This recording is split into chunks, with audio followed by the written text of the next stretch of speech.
Hello, listeners, and welcome to the latest episode of the AdQuick MAdvertising Podcast, a podcast that discusses the intersection of content, creativity, technology, all of the things that you care about. Today, we have a personal friend of mine. We have Ryan Jones. He is the SVP at Razorfish. He's an SEO and stable genius, and he is one of the kindest people and smartest people in the online marketing space. I have known Ryan a very long time. He has been doing SEO and online marketing since before it was cool. Ryan, welcome to the show. Hey, thanks. It's great to be here. And has SEO ever been cool? Like, is that, when did it get cool? But thanks for having me. SEO, I'm not going to call myself an SEO anymore. I previously worked at an SEO firm with Lee, who you know, but the SEOs are certainly the nerds of the marketing space. However, the SEOs to leadership, the ones that have good leadership or articulate the value of search well, tend to be pretty highly valued, and so can transcend the nerd to be, a more strategic thing. Then I think anyone doing technical SEO is probably forever stuck being a nerd. But a proper, holistic SEO who does everything from content to analytics to technicals, that's a strategic role. Yeah, there's nothing wrong with being a nerd. I mean, I've yet to go to one of them alligator parties that The Verge talks about, but maybe one day. That was really funny. So does everyone send you those stories whenever SEOs in the news? You're one of those people that all your friends are like, Ryan, did you see what they wrote about SEOs this week? Yeah, especially when I'm on Twitter, and I'm gonna call it Twitter. Especially when I'm on Twitter and I see SEOs trending, I'm just like, oh God, who said what, or what did we do, or what's the article now? Like, it always like, what happened? But it's fun. It is fun. So great. I have some structured questions for us because we could probably just riff on things all day, but we'll at least try and have a little bit of the structure of the conversation for our listeners.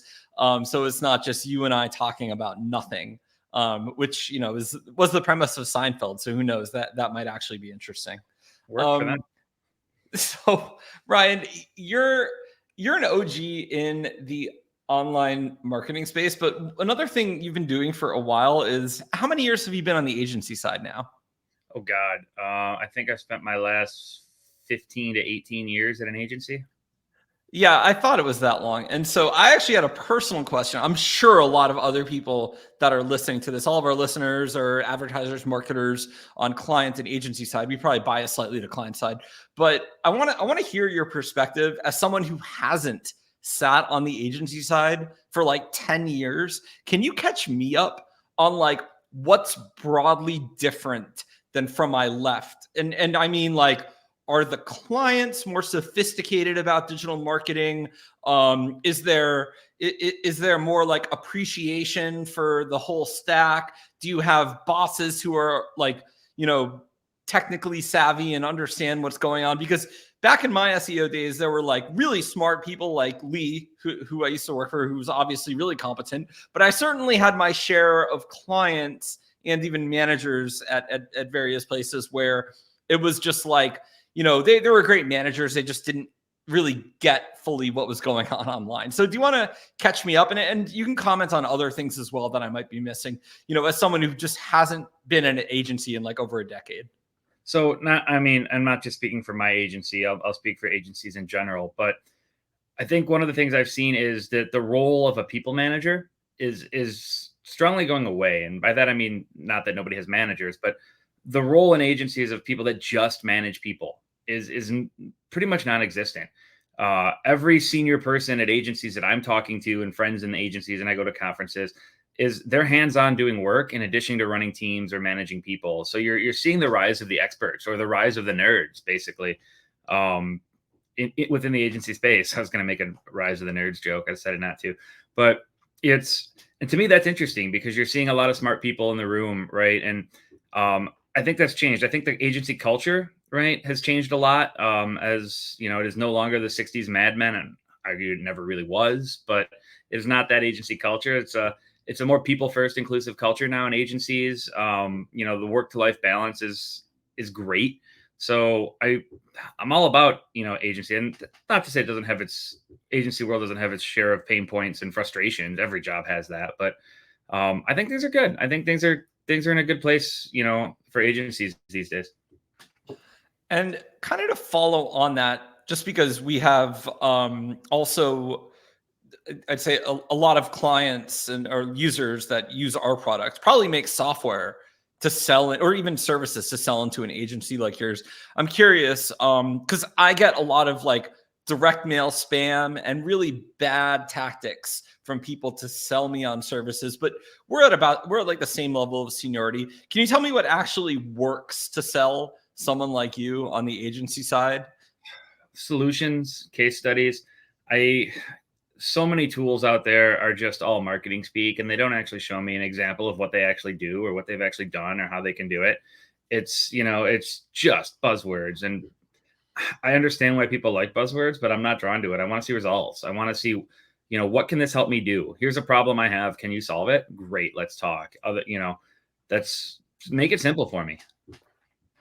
Awesome. I like that as well. And I tend to also like to work with like, especially for commoditized software, I find I like to hire and use the products of the companies where like I'll email their contact address and I'll get an immediate response. They're active posting on LinkedIn and X and YouTube or whatever. Like their team members are easy to find because I'm like, you know what? These guys are just anything goes wrong, they're gonna help me. Like the Ahrefs guys are super online. Tim, their CMO, is super responsive, and it's like the last thing they ever want is to annoy me as a user. So like when a company has a shit hot product and, I'm not going to get service anyway, but I'm like, well, it's really good, I'm just going to pay for it. But if it's like even somewhat commoditized or like I could pick from a bunch of vendors, that's how I'm sorting through. Yeah, Ahrefs is a great example because I've been to several events and conferences where they've had people there, and I've said, hey, it'd be cool if your tool did this, and then like a month later, the tool does that. And so to see clients like that listen to you and take that advice, and there's a whole bunch of tools out there that we use that are like that. And you brought up Ahrefs, so I'll say them, but I probably shouldn't list all the other tools. But yeah, when they're responsive to you, when they listen to your ideas, when they ideate and solve stuff based on you, or can pull data for you, or just don't feel like you're just nobody. That's what we want. It's what I want. I shouldn't say we. It's what I want. Ryan, I'm going to be annoying and ask one more question related to your title. Okay. So imagine I am, I have a startup or, a growing company, and I'm like, I see someone like you who's, really smart with search. And by the way, I think people who are smart with search are worth their weight in gold. But like, I wanted to recruit you for my startup. Maybe not you, maybe just someone in your shoes. Do you think someone who's like a lifer at an agency could even be persuaded, or what would be like compelling for you to ever choose one product and go work for them? Yeah, I mean, the easy answer here is money, right? Do I think you're going to go public and you're going to give me stock options? Let's talk. But now, everybody's motivated by money, but at some point you're not, right? Like, I think the bigger motivation is solving a cool problem or facing a cool challenge, right? There are some people that just want to, sit back and do the same type of job. And there's some people that want to actually solve cool problems and solve challenges and just work on stuff that interests them and that is fascinating. Right.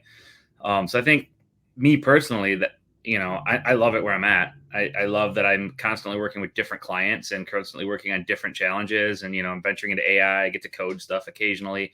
So it's fun. It's fun for me. But, if there was something I was really passionate about, I think that's what it would take for me. Cool. I'll leave you alone on personal questions for a bit. I have a few more just because I think you're really interesting, Ryan. And I think like you're someone that I've always looked at my whole career and was like, this is a peer that I look up to. This is someone like I admire their work. And I think that I could ask you a lot of questions as related to this selfishly, but I know our audience wants some of your insights into search, of course. Yeah. So do you want to give your high level on, I guess, the story at the most macro level of how search has changed over the years, but maybe for like a senior marketer to understand what's happened and where we're at and how like I could be thinking about like this really interesting time where There's a mix of AI, trad search is still here, map search. Like, can you distill it, or is it too complicated? No, I think we can make it simple. So, we think of search in the old days of search, the pre-Google days of search, honestly, is like, here's a word, give me all the websites that have this word on it, exactly this word, the way I just typed it, right? And Google came along and changed all of that with PageRank and all the other fun stuff. But our model of search is not advancing as fast as search is. So our mental model, how we think about search, is not keeping up with how far advanced search is advancing right now. So we think of it in that lexical model of give me all the websites with all the words on it. But and we think of SEO as tricking search engines and hacks and tactics to try and trick Google into ranking us higher and whatnot. But search has quickly become real marketing. It has become, there's a great quote from Bill Gates in 2009, back in the days when they became Bing and what's his name threw a chair through a wall and that story. But right around that time, Bill Gates said the future of search is verbs.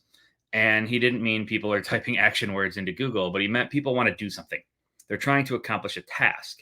And that really resonated with me back in 2009. It was like, wow, that's marketing, right? What are our users trying to do? What are they trying to accomplish? And then how do we go build that for them? And for too long, our paradigm has been backwards. It is, I have this thing and I want to get it to show up for this word. It's push marketing. We're treating search like a billboard, right? I'll relate this back to you. We're treating search like out-of-home advertising or a billboard or push marketing. In reality, it's pull. The users are telling us what they want. We got to give it to them. And, the shift has taken, Google moved quickly, and Bing and everybody moved quickly from lexical to semantic, which is understanding the meaning of the words. What are they trying to do? The verbs. And our models are still stuck in that lexical, give me words, give me pages with this word on it. So I think, the advancement of search it's becoming real marketing. We have to understand our users. We have to understand their use cases, our personas. What are our users trying to accomplish? And then what are the gaps in the marketplace to help them accomplish that? And, it's quickly merging with all the other forms of, content creation and user experience and accessibility and paid media. It's all quickly becoming one thing, marketing. I like that take. I think the guys at Google on the search team would agree with you, because I was previously at Google, and they really, a lot of what they say about search is that, good search is good user experience, which is good marketing. And I think in the best of cases with the types of companies that you might work on, that's true. And then there's the companies that aren't so, white hat. We would call them black hat in this space. And it seems like, from not on the marketing side of the trade, but more on the, I guess, like blogger and internet nerd side of the trade, there's been a little bit of a not so happy sentiment around search quality lately. And so there's that. And then there's also, like, we've seen things like an inordinate amount of search results are like Reddit results, which arguably is interesting. I mean, it might be good, might be bad, but I'm curious your take. We talked about marketing, but talking about search and, like, sort of where Google is right now, is that something that's like the techno-ratty and normal people haven't noticed a search degradation and search is fine to them? Or is there have you seen any like real sentiment of like actual end users that are upset? Yeah, that's a great topic. Let's dive into a couple points you made. So we'll do the Reddit one first. I actually just gave a talk in New York City and talking about Google and Reddit. I know you're a huge Simpsons fan like I am. So I put up the picture of Homer holding the can of gum and nuts together at last, right? And like, that's kind of how I view the Google and Reddit partnership, of like two things that probably shouldn't go together, but are, right? And but the search quality thing, I think the very technical people are noticing search quality. And I think anybody who's expecting to get that list of pages that contain the phrase they typed exactly as they typed it is also noticing search quality issues, whether or not it's a quality issue, because Google's and Bing and everybody they're no longer just returning the pages with the words on it. They're trying to understand your meaning. And there can be problems with that approach, right? If you're looking for something very old, or something more recent and trending has now taken on the same term or meaning as what you were searching, it's going to be hard to find. And then, but let's talk about Reddit. So, Google has evolved. I mentioned that earlier and whatnot. There's a lot of machine learning now, and we learned from the antitrust trial documents the stuff about they're using user interactions in search ranking, and so there's a lot of machine learning tying user interactions. What do people click on when they search? Whether it's the first result, the second result, the third result, right? Did they do another search, et cetera? All kinds of things, and tying that to machine learning. And what I think we found is users love Reddit.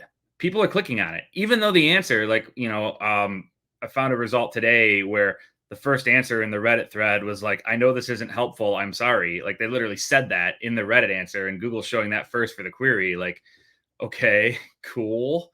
I can't remember who shared that on Twitter. Somebody did. It might have been Lily. Probably was Lily. She's always sharing that stuff. So sorry if I didn't credit you right. But, users click that. Users see the brand in search results, and they're like, I know this brand. I'm going to click on this thing, whether or not it's actually helpful or useful content. And then search engines see that click, and they're like, oh, the user clicked that site. So whatever series of weights I used in this algorithm to reward that site, they must be working. Let's remember that, right? They're not really saying the user clicked Reddit, rank Reddit higher, but they're like, okay, this combination of weights put Reddit in the second position, and the user clicked it. So whatever Reddit had that the one in the first position doesn't have, let's boost those weights a little bit more. That's kind of how the machine learning based on clicks works. I know you know this, but so I think that's what's happening. The user feedback is clicking on sites like Reddit, and Google's machine learning engines are just like, oh, they must like this type of stuff. So let's keep boosting that algorithm. So you mentioned Lily. I had a question, because this goes back a long way. I don't remember how much you might recall talking about this, but like in kind of the early days of search, it was like notorious that SEOs were really bad at social media. But like you and Lily are kind of outliers because you're both really good at social media. So has that sometimes the followers I do? So like, I don't even know if you can lump us together. But has that stopped? Is like SEO has kind of moved beyond the days of like, okay, they're like kind of the lurkers and like, really nerdy forums and crawling out of their basements to PubCon once a year. That's no longer the case. Like SEO has really moved into a first-class citizen within the marketing mix. I think I would hope there's more people like yourself and Lily that, have thoughts on the industry publicly, which I think is like a bullish signal on just like the quality of the people in the sector, because they care enough about it that they want to talk about it. So I think that's changed, right? Yes and no. That's a great topic. So some of my best friends are people I've met at SEO conferences or just online through SEO, right? That's how we met at an SEO conference, 12 years ago or whenever that was. But I think it's changed. So like, there's a couple trends I want to hit on. One is the Twitter, the LinkedIn, the Facebook. I think it's kind of dying, the exposure. I'm seeing a lot of the newer generation of SEOs going over to TikTok and YouTube and places like that where they're learning from videos. And I think the problem we're seeing there is the older SEOs, the people that have been there and done that, aren't in those spaces. And so there's a lot of, and please don't make me think, don't equate it with like younger generation SEOs, spammy or not good advice. No, there's some amazing new generation SEOs doing some awesome stuff with code. Like this new generation knows Python and because they learned it in school, and they're just making awesome stuff, and I'm here for it. Send it, bring me more. But there's a lot of spam or bad SEO advice showing up in the TikTok and the YouTube these days. And a lot of companies, like you mentioned, the helpful content update a minute ago and whatnot, they're falling for this advice in that in YouTube and in TikTok. They're falling for this advice, and then their sites are getting hurt, and they're like, oh my God, what happened? I'm following the SEO advice, and they don't know that it's bad advice. And there's nothing wrong with spamming. Well, technically there is, but every good SEO spams and does some of that stuff. They don't do it for clients. They don't do it as a business model. They do it to test. Everybody's got a niche site, and that's the word now, right? There's no black hat SEO. There's niche people. Everybody's got their own niche site. I have like 30 of them, and we try stuff out, and sometimes we rank, and sometimes it gets burned, and sometimes it falls out of Google. But somehow people took this to be a business model and to be like an SEO best practice. And so we're seeing all these people that built their business using these techniques of, private blog networks and, spamming other places for links and AI generated content and like all these automated methods of creating stuff. And they're just getting burned right now because they didn't know it wasn't great. And they built an entire business around this. And like, that's the difference is do all that stuff you want, learn from it, make money if you can, right? Go ahead, make some extra side hustle money, but it's not a business model. And so I think we're seeing that divide right now. And that's why a lot of the people crying out for the latest algorithms is, they took some bad advice. They didn't do enough research, right? Or they just had a bad SEO agency that didn't tell them what they were doing. And now they're here. And it hurts to see it because people were depending on this stuff. But at the same time, we can't make this a business model. The business model has to be real marketing stuff like we talked about. Yeah, I called them sandbox projects, niche site sandbox projects, same thing. Yeah. It's kind of interesting because when we were first starting out in online marketing, all of us overshared generously online things that we probably shouldn't have shared because I think when we started, a lot of the potential of a lot of ideas was unrealized. And so we found something that was cool and shared it because we liked all of our friends. The sector was new. Everyone was making hay, and it was like a pretty good time. And it was kind of a good insular group. And I actually think there was a calculated error there because while we shared a lot of things that were helpful, I think a lot of us were probably unknowingly complicit in building at least some degree of the spammer and grifter economy where people could freely see what folk like yourself were sharing out of the goodness of your heart. And then we're like, well, I could do this in this way and, kind of make money off it. And I think having learned the cycle that we've been through, I am probably, and maybe this just comes with age, but like, I'm a little bit more like, I'm happy to help when a small business friend approaches me and asks me for something. I'll absolutely sit down and help them. But will I, write a post for free sharing like this cool way to, get a ton of traffic online? Probably not. Maybe if I really feel like it. But we were just writing those things, for fun back in the day because it was like we had discovered fire, right? Yeah. And I'm debating if I want to share some stupid stuff we did back in the day or not. I don't know if we want to go that direction, but yeah, 100%. Like and to their credit, the people that got banned, like Google's reading those TikToks and those YouTube videos and those $39 courses on how to do your niche site stuff. Like if you don't think someone from the Google quality team is one of your customers that bought your course and watched your video, you're fooling yourself. Like they've done it. They've read it. Like their spam team is looking at that stuff. And, sometimes they do it to themselves. Like I get all the emails wanting to buy links and everything. And, if sometimes you reply with like, can you send me a list of all the places that you could place them? And they'll just send you a list of like all these spam sites. And like, people at Google have email addresses that aren't at Google and you're probably spamming them and they're, you're giving them your list of private blog networks. Like it's, it's too open. Right. Well, this used to be stuff at the bar. Like we used to sit around the bar and drink beer and talk about with like this private circle of friends about this stuff. And now it's just like, I made a YouTube video about it. So yeah, I mean, years ago though, like you and I would publish stuff. Look at this exploit we found. Isn't this wild? And then they wouldn't catch it for like a year and like people would spam off of it. And we're just like, oh, we're just showing, what's happening. I think, I think in some cases, like, you're kind of creating a blueprint for spammers and hackers if you do that. But hopefully the search engines have kind of caught up and they have, I don't know how the search spam team is nowadays, but when I was at Google, I think there was a pretty good run when I was at Google that search spam was kind of wrangled. I wasn't on that team, but I feel like that team used to do a little better under some previous leadership. I like Danny Sullivan though. I think Danny being at Google, some people have like, conspiracy theories about that, but like Danny's always been a good guy. And I don't think he wakes up every day and he's like, how can I screw over SEOs? Right.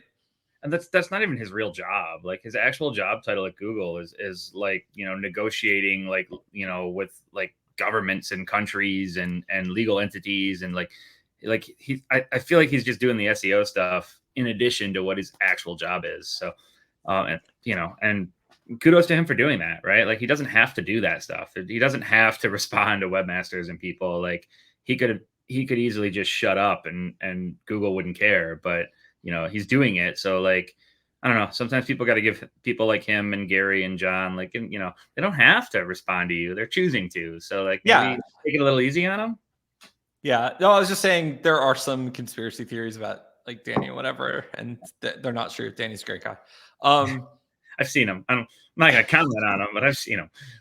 You know who I really like, who's not at Google, but who's like consistently, like sometimes unintentionally the funniest person in search is Barry Schwartz. I love Barry. There'll be like chaos happening in the middle of the day. I don't know if you guys listening follow Barry, but do follow him at Search Engine Watch, and he does Search Engine Watch. Roundtable. There'll be like crazy news during the day, and I'll just see Barry posting a picture of like a cow at Google or something, just like random stuff. He's just consistently being like documenting Google's culture in addition to real reporting on the sector. I think every part of the digital marketing landscape, and just like B2B, has like a Barry type person where he's just like, just a great guy. He doesn't post like clickbait or attention bait. He just does like the same sort of, content and columns. And I think like that's underrated in B2B. Like, I think he's more trusted than like the random people who, write like one column a week for Ad Age. And it's like, who are they? Like, why do we listen to them? I don't know. Barry's kind of like the NPR of search, right? It's just like, this is what happened. This also happened. NPR isn't like that anymore. But yes, how NPR used to be. NPR used to be a great organization. I haven't listened in a while, right? But that's actually another question I guess we could talk about. So I don't know to what extent you want to talk about this, but you can say what you want. So I've surveyed marketers who are our peers, and like trust in just media and our industry trades. That part might be fine, but like in terms of like how they make decisions, they're not really following industry trades in our sector. They come like I pointed this out with someone else on another podcast. We looked together at like Ad Age and Adweek, and like the entire front page when I was doing the podcast was on like Web3 and metaverse experiences, and literally none of it was talking about marketing. So I think for some of these larger, I guess, broader marketing trades, they've kind of made weird editorial choices with a readership that kind of doesn't stand for a lot of BS. There are the BS people, but like most of them don't stand for it.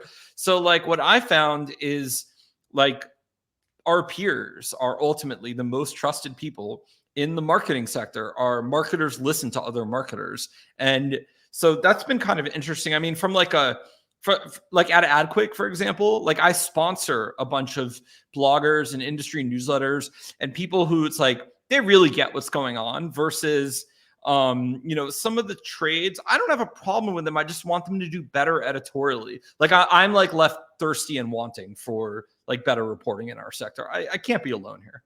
No, and one of the questions I ask everybody I interview is like, where do you get your SEO news? Where do you get your search news? Like, what are you reading, right? And I think you're right. It's newsletters, it's Twitter, it's LinkedIn. A lot of people following people on LinkedIn now is kind of replacing Twitter. I'm seeing a lot of people going there, but it is less industry trade. It is less even search engine journal, right? They're getting their stuff off Twitter and LinkedIn and YouTube and TikTok for the younger generation. I personally don't have a TikTok. They actually just signed a law banning TikTok today, or requiring it to restructure. So I don't really want to talk about that because I don't know much about it, but it's relevant.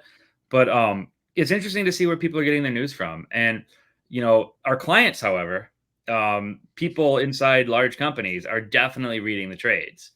And so I think there is a challenge for the trades because I know they're inundated with pitches from everybody in the industry wanting to get featured in the trades. So I think there is a challenge on what to post and what not to post.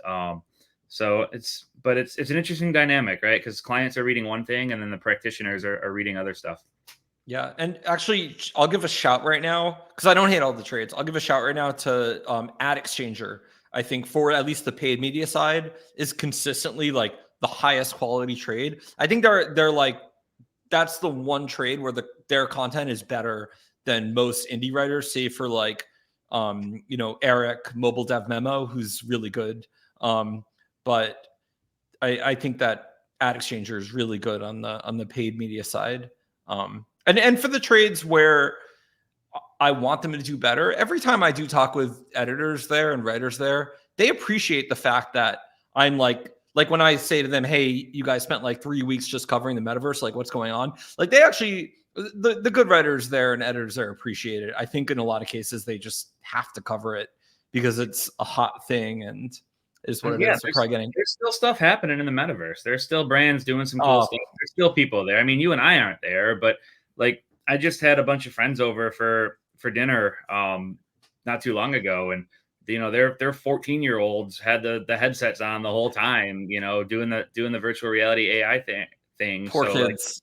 like we might not be interested in it, but the next generation, they're playing there. And so like I honestly think, as a brand, it's worth doing your diligence to see if you should be there or not. Right. I'm not just saying all brands should be there, but for some brands, it makes a lot of sense to be there. Well, I think they've co-opted something that is real, like gaming and Roblox. It's a real thing. Gaming is a real thing. And okay, it's metaverse. Well, why? Because reasons, right? It's just I'm just making up labels. Like, I really want the day where we all get our Ready Player One or our Snow Crash style, metaverses. But I'm also fearful that it's just going to be Fortnite. Like that's what it's going to be. So I'm hopeful and optimistic, but I'm also like, please don't make Fortnite end up what becomes the metaverse that we're all in. The one thing about the VR hype that bothers me is all of the hype, at least from like the tech trades in Silicon Valley, is how it's all about like productivity and like basically taking your desktop screen and putting it in VR. And I'm like, that's the worst case for VR. Like you would give up your ergonomic workstation with tactile feedback, and you have like you have eyes at a monitor that's far enough away from you that it's like a nice experience, and you want to replace that with like a postmodern interface you have to figure out and it's less efficient, and like the assumption is you don't know keyboard shortcuts, and it just cracks me up how the use case is gaming and it's fun, and why can't it just be that? Why does everything have to be replicating sending a fucking email? Pardon my French. We're more than 5 minutes in on YouTube, so now we can curse. But yeah, it just cracks me up because everything is always about productivity, and that's not even the use case of VR. The use case of VR is games. And the other thing is that I actually kind of think we're at like peak mobile, and along with that, VR. I think we're going to see a return to form of going to concerts, going to the mall with friends, spending time socially. The pandemic is over. I think remote work is actually going to force cities to refocus on in-person social experiences separate from work. And when these things happen, people are going to want to escape from reality less and be present with friends more is one of the takes that I've had and written a few pieces on. So it's interesting to me, right? I do think gaming is the killer app to get people onto VR and whatnot. And it's interesting, like I'm a nerd, right? So like I really love like the Ready Player One and Ready Player Two books, and Snow Crash is a huge favorite of mine. If you're into this metaverse space and you haven't read Snow Crash, it really, really, really needs to be a movie. Damon as well, by Daniel Suarez. That needs to be a movie. But the one thing all of these books about the metaverse and whatnot have in common is the reason people go into the metaverse is because the world around them has turned to shit. Like, in Ready Player One, he's living in like 27 RVs stacked end to end in a junkyard in Ohio, right? Like, and so he goes onto the metaverse because that life is terrible, right? And like same thing with Snow Crash, like the premise is like corporations own everything and there's no countries anymore, just companies. And like, so people go into the metaverse where they can actually own something. And so like, I really hope our future doesn't be the world goes to shit, so people go into the metaverse. Like, I hope there's a better reason that gets it more adopted, and hopefully gaming's it. Yeah, we had an author, Carol Roth, on the podcast previously, who wrote a book that is basically like the counter narrative to the World Economic Forum. You will own nothing and you will be happy. And she talks about the point of, ownership and why like the idea of American capitalism and Western values are really important. And she talks about that. She talks about exactly what you just said. Her book is really good. It's called You Will Own Nothing. She abridged the You Will Own Nothing and You Will Be Happy. It's a good book on the economics of it. I waffle between are we at fourth turning, end of empire? But then you go outside and everything's kind of fine. So I think a lot of that narrative is just kind of online. And like, I do think millennials and Zoomers do have to live through inflationary times and, multiple financial crises that the baby boomers had different challenges, but not necessarily those challenges. But I don't think we get to Snow Crash or Ready Player One levels of dystopia in America. As much as we complain, it's also very American to complain. And I actually think it's worse if no one complains, because that connotates like an whatever percent of just giving up and saying, okay, this is fine as is, right? We're Americans. We don't just say, oh, this is fine, we're going to just go with this. We're like, oh, we're going to make things better. So yeah. And you brought up like AI and other devices too. And like, I'm really excited to see where that goes. There's a whole bunch of fun devices out. Like, someone made the pin. There's that rabbit device that just launched the other day, like that Pocket. Personally, like, I think I'm going to skip those because you mentioned like you mentioned something about the mobile phone and everything, right? Like, that's where it's all going. We're going to have one device that does everything. It's going to have AI. I'm sure we're less than 2 years away from having my own customized AI in my phone that I don't need a separate device for. And we're probably not far off from my phone powering my AI headset, even if I even need a headset, right? Like we're not too far off from that. So like that's interesting to me. I don't know that I could talk too much about it, but that's super interesting to me that like, I'm going to skip the AI devices for now, hoping that the phone comes really, really soon. Can I ask how your search behavior has changed in a post ChatGPT world, or a world where that exists? Not much. We're probably days away from SGE, Search Generative Experience, launching to the world. Right now it's opt-in only on Google. And on Bing, you have to have the Edge browser and, use Bing, which is, not as many people as other search engines, but we're probably not far away from it launching. And I think it's interesting. I think it's gonna have an impact on sites like the niche sites that we talked about. There are entire sites that and I know you started asking about my experience, but I'm going this direction. So but there's a whole bunch of sites that exist. Just, how old is Taylor Swift? Where is the NFL draft? Right? That is information that users never wanted a website for. And that is just an answer, right? I wish I knew how old Taylor Swift was off the top of my head. I could answer that query, but I don't. I actually have to search it to figure that out. Bad example, or maybe good example. But there's a lot of websites that popped up to answer stuff like this, and SGE is going to kill all of them. Like if your business model is owning information that you don't own, that you were just the first one to put a website up with and point a bunch of links to, that's really going to change the user search experience. Is like there's going to be a lot of things where they currently have to go to a website, click on deny notifications, close the cookie consent notice, figure out how to get rid of the email pop-up, right? And then navigate all the ads before they get their answer. Now they're just going to get their answer for a lot of queries where they weren't getting that before. So for users, it's going to be a much beneficial experience. For people like me that are trying to get more traffic to clients, we're going to have to think about that. We're going to, and the good news is nothing really changes from our point of view. Is, it's still a search engine.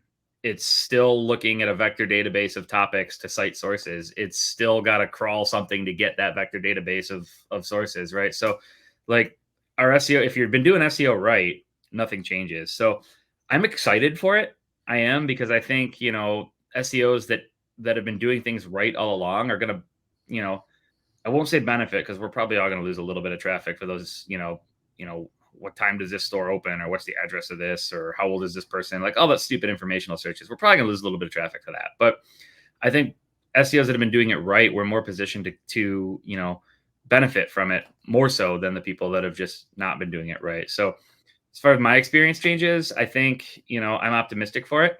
I find myself,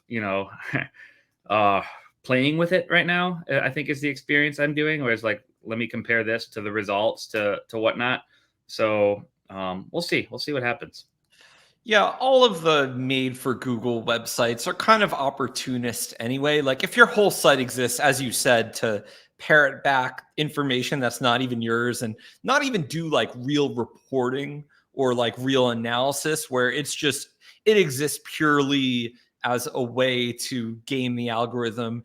I mean, it's no different than if you were to create like a spam page or meme page on, any social network and try to extract attention from that. Like, and one thing that I've seen in the SEO space is sometimes people have a little bit of a chip on their shoulder, like I deserve this traffic from Google or I deserve X or Y. And you don't really. And in fact, like the internet, one thing that I've been doing for the past 15 years myself personally is building an email list, right? Because I like to share thoughts with the world. And so if, like the whole notion of like, if every social network went away or every search engine went away, how would I still like communicate with my friends and fans? And email is the answer. And it's like the least sexy answer. But because of that, like everyone's like freaks out about, algorithms on different sites every day. And I'm like, yeah, I have the same, group of friends I get to send a newsletter to, and I don't have to think about that. So I feel. Did you build that email list by putting a generic Taylor Swift page up that's instantly pop up asking for email? No, I know you're a Swift fan. That's why I keep bringing it up. Like I know you're stupid, but you guys are obsessed with her. She's the last of the media monoculture stars. So enjoy her while you can. There will not be another. I personally like more of her country stuff, but I just know that you have strong opinions on Taylor Swift, so I just wanted to make sure I injected that into this podcast somewhere. I mean, pop music is a dead/dying genre. It's the equivalent of like eating a McDonald's hamburger. It's like seed oil music. So you're literally poisoning, your consciousness, but you guys do you. It's fine. I'm probably being over dramatic here, but I'm just getting some content in here so I can share this with all the Swifties when it goes live, and Oh dear Lord. I think I have probably 1,000 Swifties blocked on social at this point. So the Swifties are ruthless, man. Look, I've gotten involved in political discussions online. Don't do that, by the way. And the political people are less ruthless than the Swifties. So if you really want to have like, death threats sent to your house or work, annoy the Swifties. I don't recommend either. So that's actually a black hat strategy, right? Now that Elon is paying people for ad reads, if you're a Twitter Pro user, I'm not, but if you are, you can actually get a share of the ad revenue from your tweets. And so one of the techniques is anger the Taylor Swift fan base, anger the political fan base, because they're all going to reply, boost your impressions, and now you're getting a check in the mail. I have all the Swifties blocked from very pre-Elon days, like years before that. And had I known we were going to be able to monetize our tweets, I wouldn't have blocked their whole empire. I'm saying that's your thing. Just piss off a big fan group, and now all of a sudden you've got like, again, this is one of those things we joke about at the bar that we should not turn into a business model, right? This is an example of that. I'm not going to do that. It's a stupid way to make money. I mean, what's the point? Might as well make a meme page and just copy like page 1 of Reddit, which people do. People have meme pages where they like go to like our cute animals and just like copy whatever is getting upvoted. And I mean, people have done that forever. That's like an easier way to where it's like soft spam, but it's actually fine. Like, who cares? You're copying stuff that someone else copied. There's an old infographic that showed like the digital economy as like a organic cycle of like, everything from like the rain all the way down to the poo and being recycled. And anyway, I'll have to find that. BuzzFeed was in that, and they're now like a penny stock. So all the people who are like betting big on clickbait. I still visit fark.com all the time. I'm a big fan of the stuff Drew Curtis from back in the day, but the joke was always like Fark, where you can read it the day before your morning radio talk show host mentions the story, right? Like that was always like the running joke. But yeah, it's honestly, like, I don't know why it just popped into my head, but like, I think, I don't think it's going to be much longer that Reddit and Quora and everything are ranking for everything, because like I said, the spamming and the business models, like, we're already seeing the SEO folks spam the hell out of Reddit and Quora with their AI bots and everything that link to them. So like, I'm curious to see how long it lasts, because I feel like Reddit ranking is a great thing, especially now that they're public and their stock. But I feel like the marketing community is probably going to make it really, really bad for Reddit with the spam. So I'm curious to see how they keep up with that. I tweeted about Quora the other day, and I don't mind Reddit at all. I'm a big fan. I'm, like a 17-year Redditor. I actually don't mind that they're ranked a lot in search. But like every time I see a Quora listing, my blood pressure goes up. Like you get to it, you're like, this is a question I want, and then you scroll down and like it immediately just goes into a different question without even answering it. I don't understand if anyone there actually uses the website. I don't think they do. I don't know. It's incredible. It feels like, and I don't think they're owned by, they sold to like private equity or something where they're like checked out. I think it's still like at least somewhat of a real company. Yeah, I mean, there was a profile of one dude prior. I forget where he's located. I want to say India, but there was like an article about one dude that answered like 20 million Quoras or something ridiculous from like, like an AI bot. Like that's like, is that really what users want? Like that can't be what people want, right? But back to earlier, they're still clicking on it because they don't know if that answer is garbage or not before they click on it, right? Like the one that Lily shared with me the other day was what's the best way to lose 10 pounds in a week? And I don't remember if it was Quora or Reddit, but the answer was cut off an arm. Oh my God. Technically true, but like that's all it said. There were no other posts. Like it was just that post Lord.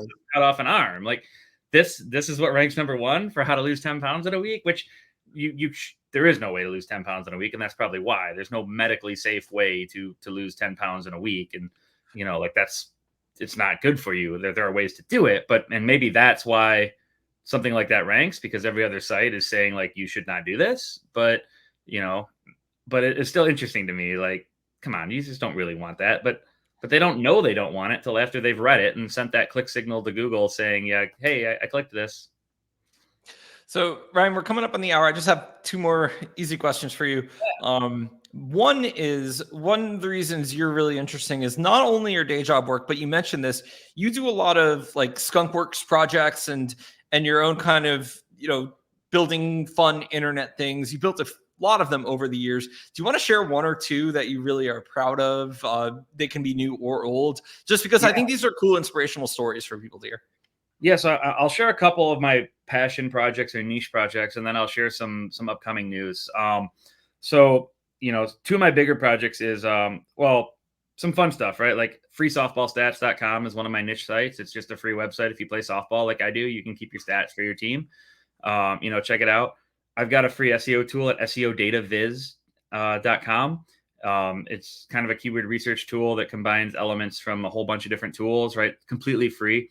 That's out there. If you just go to my website, ryanmjones.com, all my fun passion projects are out there. But I'm actually launching an SEO tool, a paid tool, in a couple of weeks.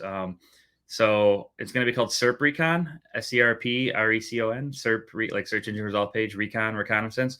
And so it's going to be pretty sweet. The goal is we're going to start looking at content and content optimization the way a search engine does, because a lot of our tools are stuck back in the old days of keyword density, or, hey, your competitor has 4 H2 tags, you should have 5, right? And as well as I do, no search engine works that way.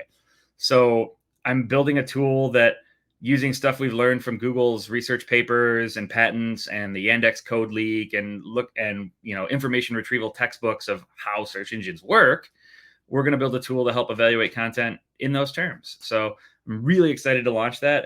It should be coming in a couple of weeks, but there is an email sign up form at serprecon.com. So I'll plug that. That's my plug. One plug for the podcast. That's awesome. We'll put a link to that in the show notes for listeners. You don't have to remember things. We'll make it easy. Great. And then Ryan, one final question. I asked this to most of our guests, not all, but you've had a really successful career. You are, someone who's super well known in the industry. If I say SEO to people, Ryan, you're one of like the top 10 names that always comes up.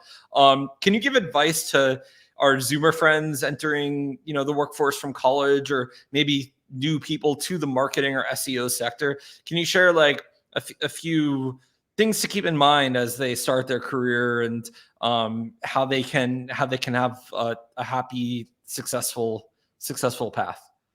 Yeah, I think the biggest advice I can give to any junior in their career is do it. Don't wait to be told to do it. And by that I mean, right, I started in SEO building my first website was noslang.com. It's an internet slang translator. It's still live. It still gets millions of searches.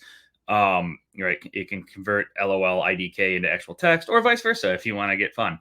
Right. And there's a whole bunch of variations. There's like a British translator and, Smurf version, all fun stuff. But anyway, I built that and I'm like, how do I get people to this? And so I learned SEO to get people to the thing I built, and the rest kind of spiraled. And so too many times these days I see SEOs, search is a passion. It's not a job, right? It doesn't just stop at 5 o'clock. It's not like you're working at a grocery store or a plumber or something, all fine jobs, but it's not like when you go home, the job's done, right? Like, if I'm a plumber or a firefighter, I cannot do that job from home. I cannot really, do much at home. I have to be on site to do that. SEO doesn't stop. And I like to see the people with the passion that are learning, that are working on stuff on their own, coding stuff up in Python, playing with data sets, playing with machine learning, making their own project, own website, right? What is that passion? And it doesn't have to just be coding. It can be, research. It can be writing. It can be statistics and crunching numbers about search. Right? There's millions of ways to get into it. But I want to see people with that passion. And that's what's going to set you apart in the job industry. That's what's going to get you hired. It's what's going to get you promoted, is going above and beyond, actually caring and having, not turning it off at 5 o'clock.